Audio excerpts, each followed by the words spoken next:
This is Kevin. And that's Damon. And we are... Implicitly Biased.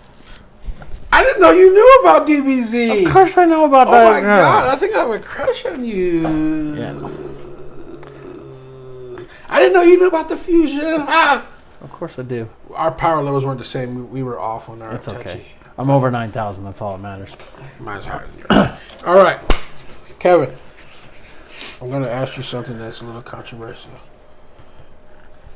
If you ever got hungry enough, do you think you could eat a dog? I would eat a dog in a heartbeat. Question is, do I get to fatten it up first, or do I just got to eat the dog that's, outside right now? It's like I'm out of food and I got to eat the dog. So let's go dire circumstances. Okay? So like everything. I'm starving and the dog is starving. Yeah. Yes. Yeah, I'm eating the dog. You're just gonna. How you gonna do it? You're gonna just roast them over an open pit. I'm gonna split it. Do I have refrigeration? Let's say yes. Okay, I'm gonna quarter that bad boy, and I'm gonna have some doggy ribs, and I'm gonna have some doggy cabeza. El Pedro Cabeza es muy guapo. Okay, so let me ask you this. How many dogs do you own right now? 2. You only have 2 dogs? 2. I thought you had more than that. No, they all died. Yeah.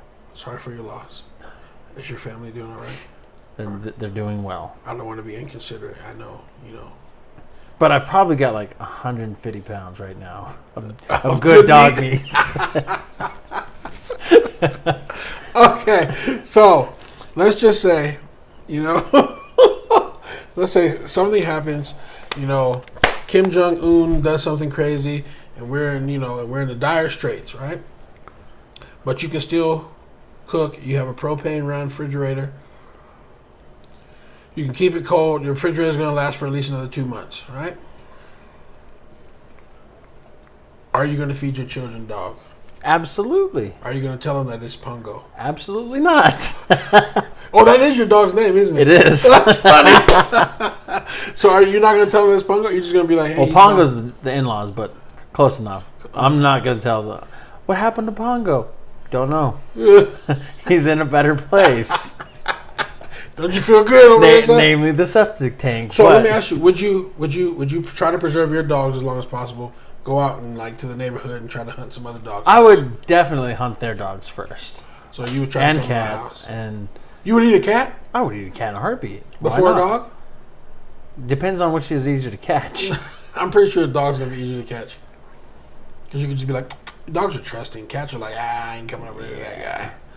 So it'll be easier. Like if you're talking about that PETA billboard, and they draw the line way over here over around pigs and cows. My line is way over there on Easter bunnies. I'm going to eat everything that's on that. Oh, yeah. If it's made out of meat, I'm going to eat it. Everything. I'm not going to go after humans until it's absolutely necessary. But I've always wondered what a nice bicep tastes like. I don't know how I feel about that, but I'll be praying for you.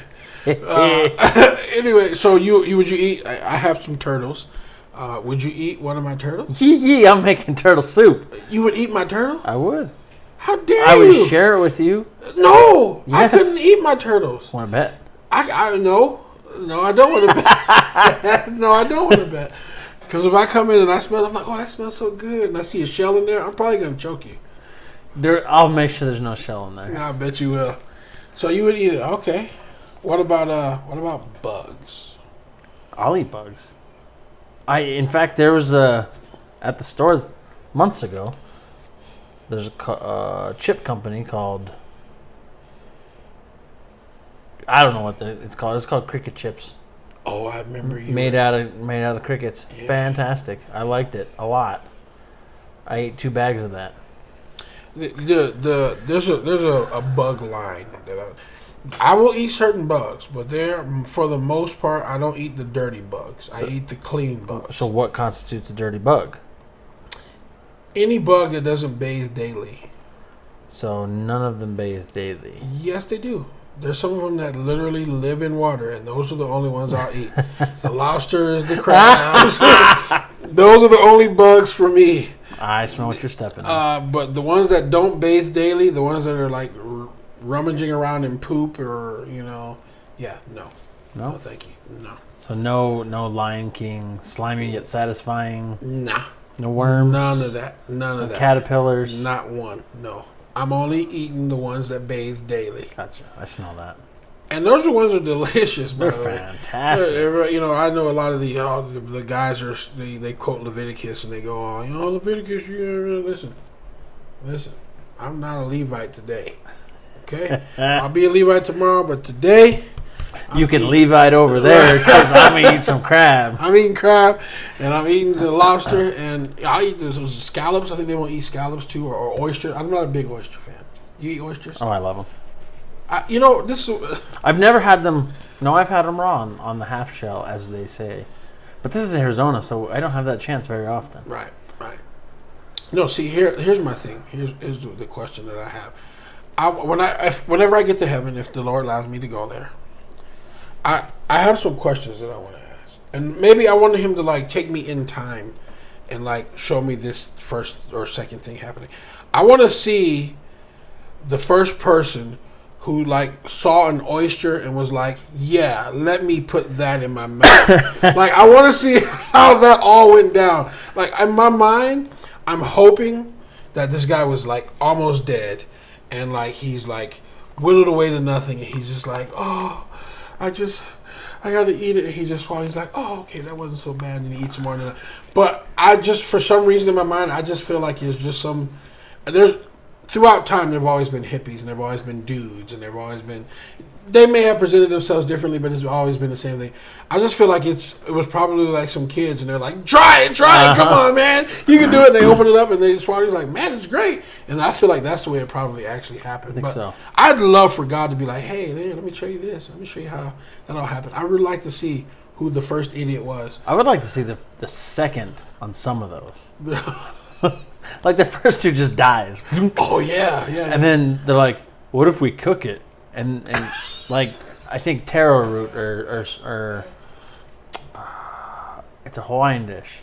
It's kind of poisonous if you eat it raw, but if you cook it, it takes away. It's that stuff is almost like bread, right? Kind of. But it's a root, but it's they use it like you would use It's not bread. taro, but I know what you're talking about. I want to be the second guy. I want to watch the second guy go. I don't know. Or if if the people say there's a group of people and one person eats it and he dies or he gets sick, and if they're all right, we're done with that, we're never going to eat it, and then 200 years later, somebody's well, that's poisonous, but I'm about to die. Let's try some other different way, or how did it all work out? Yeah. I wonder that for everything. I really do. I genuinely want to know. Hey, Lord, so how did that go down? Who was penguins?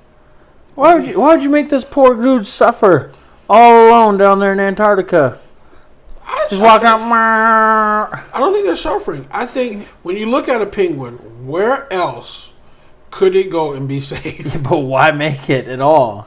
What? Except for our entertainment. No, the Lord. Listen, I feel like God, I feel like He made everything beyond anything that we could imagine. Oh, absolutely. I believe in the Otherwise, Garden of Eden. why would mosquitoes be alive? Exactly. I believe everything that we could imagine, beyond anything we could imagine, God created.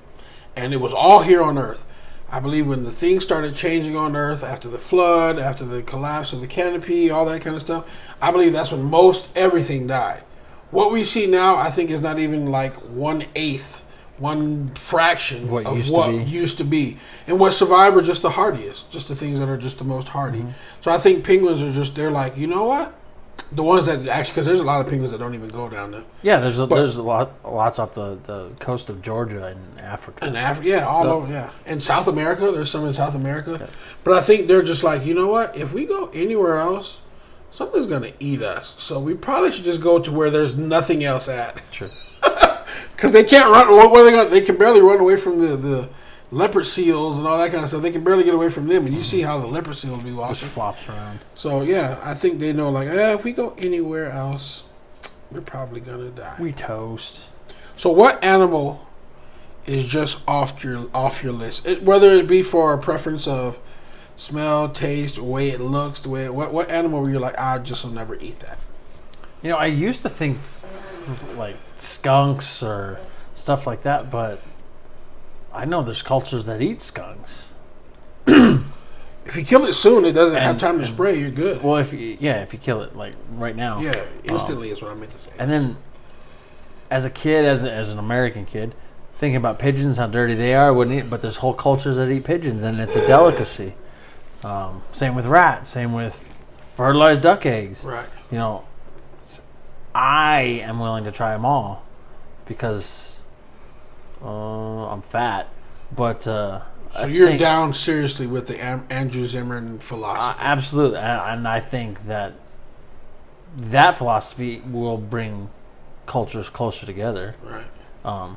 But Well, explain that. Because if you go in there and drop your preconceived notions at the door, even if you have preconceived notions and you bear through them just to try it as they do, you can find out that it's absolutely amazing. Right. Like he goes in there and he hates that one stinky fruit. Oh, jackfruit. Not jackfruit, the smaller version of it. Oh, the one that smells like death, like it actually smells like a rotten body. Yeah. But it tastes like pudding or whatever. Right. He absolutely hates it. Right. You know, watching the show. But like every episode, it's there. He tries it. Right. Or like Guy Fieri, he hates yolks. Eggs, yeah. He hates eggs, but every time it's there, he'll get grossed out, but he'll try it. And trying is what brings cultures together. I think. Right. You know what I mean? And food is probably one of the easiest ways to bring cultures together because we all got to eat. Right. Well, and then who is it? Ferran Atria. He's a famous chef, extremely famous. He had like the #1 restaurant in the world like for like 5 years in a row called El Bulli. But he's in Spain. He and his brothers are a phenomenal chef too. He's probably better than Ferran. But long story short, he was doing an interview and he was explaining how like, and I had, somebody may have said it before him, but I had never saw it until he said it. And he was like, food is the only thing that we do that engages all 6 senses. Yeah. And he said, and it might even transcend the 6 senses. He was like, that's the only thing. He said, aside from, maybe sex, but we're not going to talk about that. Mm-hmm. But he said, food is the only thing that seeing it, smelling it, hearing it, tasting, like everything, every one of our senses is engaged when we eat food. And when you look at that, like you were saying from a cultural standpoint, that's really powerful. Absolutely. When you're willing to accept with all of your 6 senses, you accept what that culture is about or what that dish represents to that culture. That's saying something. That's a real powerful experience. So I agree with you that whole Andrew Zimmerman perspective, if we all had a little bit more of that, just immerse ourselves in somebody else's whole life and experience, it could be really enlightening. Yeah. So there's nothing then. I'm really willing to try everything. Yeah. If I know another culture thrives on it, survives on it, does it because they want to do it, I'm willing to try it. Yeah. Well, God bless you. Listen, my stepfather always says, he says, and maybe this is a little bit racist, but I'm going to say it anyway. He says, hey, I love white people. And I'm like, what do you mean? Why you say that? He's like, because they'll do stuff that we ain't ever going to do. He's like, we would never know about National Geographic, all the stuff and the places they go if it wasn't for white people. He was like, I'm glad they go and play with them tigers and the bears and all that stuff. He's like, because we ain't going to ever do it. I'm like, you know what? That's true. So I'm going to take a little bit out of his philosophy. And I'm saying, I thank God for you, Kevin, because I'm not eating no unfertilized duck egg or fertilized or whatever it's called, where the fetus is still in it. And oh my God, that's disgusting. Balut is what it's called. Oh God, or the 1,000-year or 100-year egg, yeah, where like it turns black. I would try it. No, I'm not going to search it out, but I would try it. No, thank you. I'm not doing. And then those people who cook the tarantulas, deep fry them. No, thank you. Not doing that. It makes me sad that they eat tarantulas because I really like tarantulas, but. What if you like went over there, you tasted one, and it is just like heavenly? Would you start eating them here? I would get a bag of them. Yeah. Would you start making it here? Oh yeah, I would grow tarantulas. Oh my God! You know what I saw? There's in Chile. I want to go to Chile so bad. We should plan a trip to go to Chile. I really want to go to Chile. The way they cook and the food that they have down there, If it's possible, I'll probably gain 10 pounds. If it's possible. It's probably possible. I don't know. I barely gain any I'm going weight. to pray for your pants. But no, they cook the little rats. What are they called? The little guinea pigs. Oh, yes. They farm guinea pigs, and they're apparently the way they cook them, they look like little suckling pigs, like actual suckling pigs, and they cook them on the spit, and they do the whole shebang. And I actually want to try it because it looks delicious. I would be really down to try it. It looks, and they say it tastes clean and fresh. It doesn't taste. I'm like, man. Probably the grossest thing that I'd be willing to try is down there in South America. I think they have that maggot cheese. No, that's in Sweden or Iceland. It's one of those. It's one of those. That one's ice probably the places. weirdest thing that I would still try. No, it's one of the ice places because I remember they had that shark there too. That shark that it was basically rotten. Yeah, okay. They had it hanging there for like 14 months, and they're like, "Oh yeah, because it's delicious." I'm like, that looks disgusting, and like, it was like a leather shark hanging up in there, and they're like, "Oh, it's so good," and that says a lot. Like humans needed to do that to survive, and then it became the norm. And that's kind of crazy. Well, and then once it was the norm, and we got things like refrigeration, there was a group of people who kept that going as tradition. Who were like, no, I still want to eat that, like lutefisk. Oh God, you've ever heard of lutefisk? Yeah, it's like the fish they salt it, and they soak it in lye, and they have to bring it back, which is poison. Exactly. And then they have to rinse it out, but you always have that underwhelming lye. Yes. It's like clear because it's been like denatured so much that it looks like Jello, and then they just put butter on it, nothing else, just butter, and eat it like that. And I'm like, God, that just everybody who's eating it. That's my people. That's the Norwegians. Yeah, everybody who's eating it who's not from that culture thinks it is the worst thing ever. And I don't think I would try it.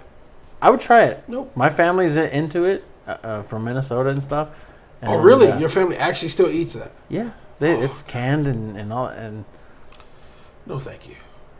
No, thank you at all. Like even for me, because, and I understand the cultural significance of all these things. I really do. I get it. Like, you know what? You had to survive. You had to do what it takes. You got to make sure your family's fed. There was one I watched the other day where they catch the puffin birds. They catch them and they pretty much put them whole into a seal carcass, and they leave it out, and the enzymes like break it all down and basically like cooks it inside and they leave it out for days and days, and it rots basically, and they take it out and they pull the feathers off and eat the birds whole. Like, who thought that was a great idea? And so in my culture, they eat some pretty disgusting things. And I have no taste for them, and that goes to like what? Chitterlings. Chitterlings are disgusting. It's literally the intestines of another creature. I wouldn't eat the intestines. But you do. Who with what? Hot dogs. Those are not intestines. Those are made in plastic wrappers. No, I don't. Oh, you mean when they chop them up and grind them up? But it doesn't taste like poop. Like chitlins, you can taste the finkel like it's material. Not very rinsed out or nothing. Even if people are like, oh no, you got to taste mine. I clean them out real good. I scrub them and everything. And listen, I still taste poo. It's like it's in not the poo. Flesh. It's earthy tone. It's the earthy flavor of somebody else's finkel material, and I don't want that in my mouth. At least not in that setting. What about? It's not the intestines, but that lovely Mexican soup. No, menudo. I don't want menudo. I don't want tripe. I don't want stomach. I don't want brains. That's delicious. I don't want any of that. You're so missing out. I barely eat kidneys. Those are good though. Oh my They're alright. God, kidneys are delicious. But no, I don't want any of that stuff. And I know why black people had to eat those things. I get the cultural significance, but I don't have to. It's 2019. Nobody has to eat. Exactly. I don't have to eat those things. And this doesn't. Some people, they're like, oh, it takes me back to when my grandmother. No, it doesn't take me back to anything. It just it takes me back to the first time I ate them and I thought it was disgusting. That's what it takes me back to. So, no, I do not like chitterlings. I've only eaten pig feet once, and it wasn't actually that bad. It's just weird. It is. Because it's not. You can't just eat it. You got to eat around it and Yeah. pick it at.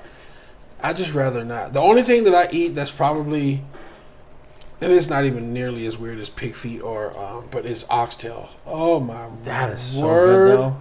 I would eat oxtail off the floor right now because, man, I seen somebody cooking the other day on the Food Network. Ah, my mouth is watering as we speak. I could go for some oxtails. Let's go get some We oxtails. should do some oxtails. Yeah, I'll have a good one. West Side! I don't know him.